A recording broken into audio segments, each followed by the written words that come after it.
She hopes her mom will see this. A comment left on one of my videos where I'm talking about my mother. Really, I'm talking about my traumahood that she caused. I'm not talking about her in particular. And I'm talking about my experiences because there's a lot of us out there who were convinced into thinking that we were alone and that we were deserving of the abuse that our abusers were perpetrating.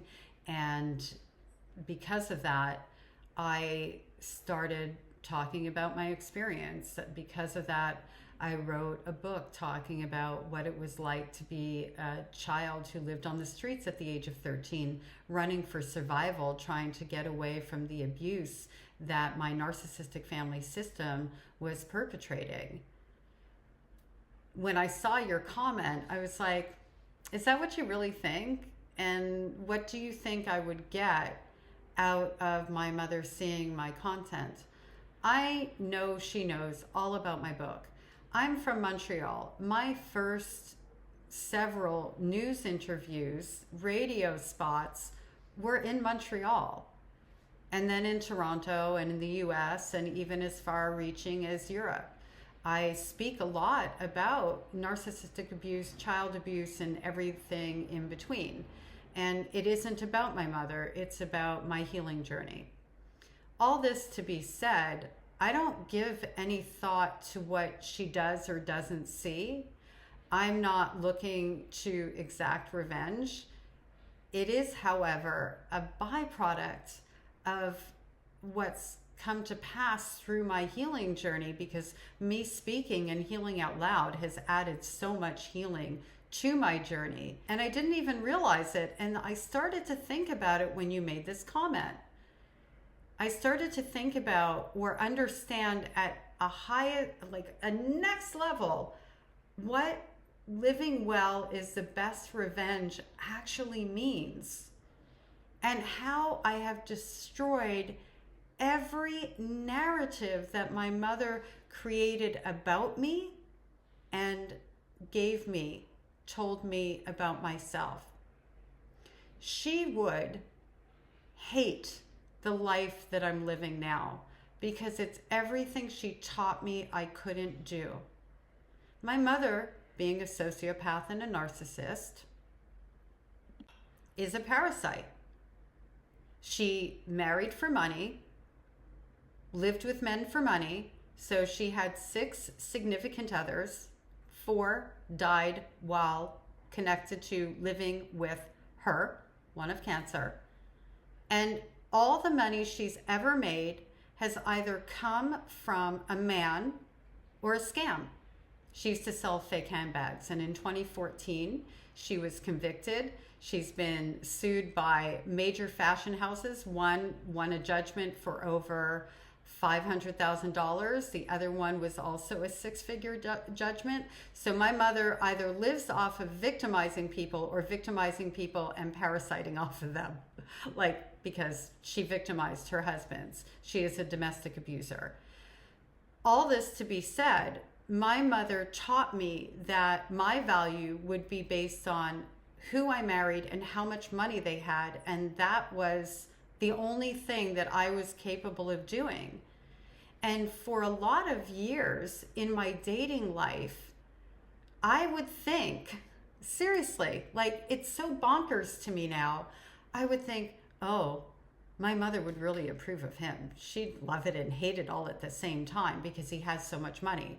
My mother, when I was 18 years old, tried to pimp me out to a guy who was 50 and wealthy for the purposes of marriage.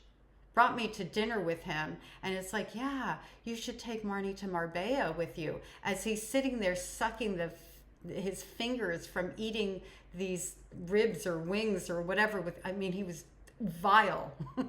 Plus, he was 30 years older than me, and she was really annoyed with me that I wasn't engaging.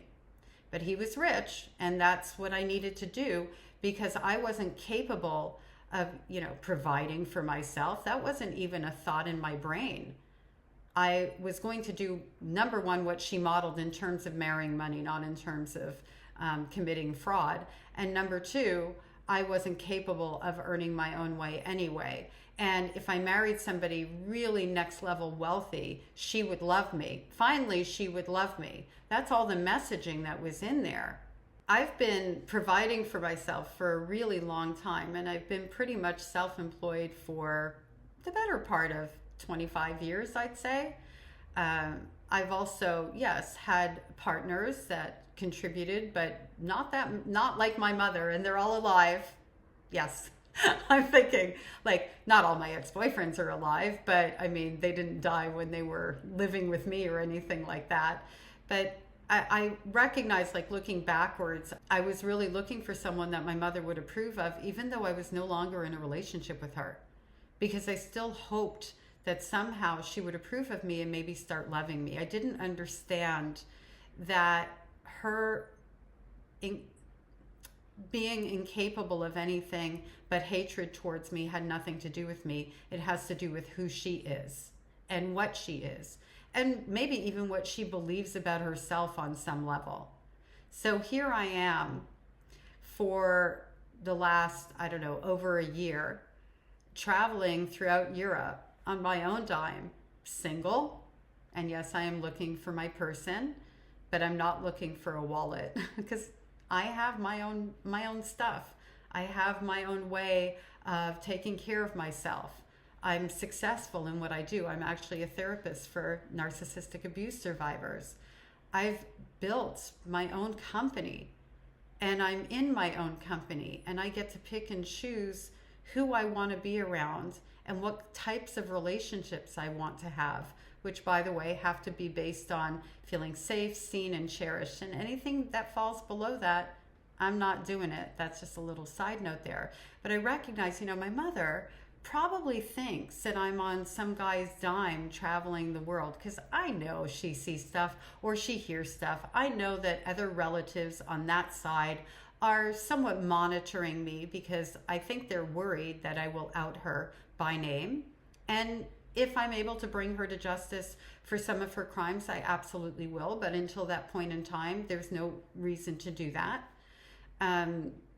All this to be said, I am living my best life completely independently because I choose to, not because I have to, because I'm not being overly self-reliant. I'm not self-isolating or any of those things. I'm living the life that I choose, that she taught me I could never live. And it just dawned on me really because of your comment. So I thank you for your comment, because it's kind of a really nice feeling to know that I am completely free of any attachment to her. And I don't care if this makes her angry or happy for me. Well, she'd never be happy for me. I don't care how it impacts her. It was just kind of one of those things of, well, you provided me with a full circle moment by helping me to recognize I've had a full circle moment. Thank you so much. I appreciate your comment. Take care.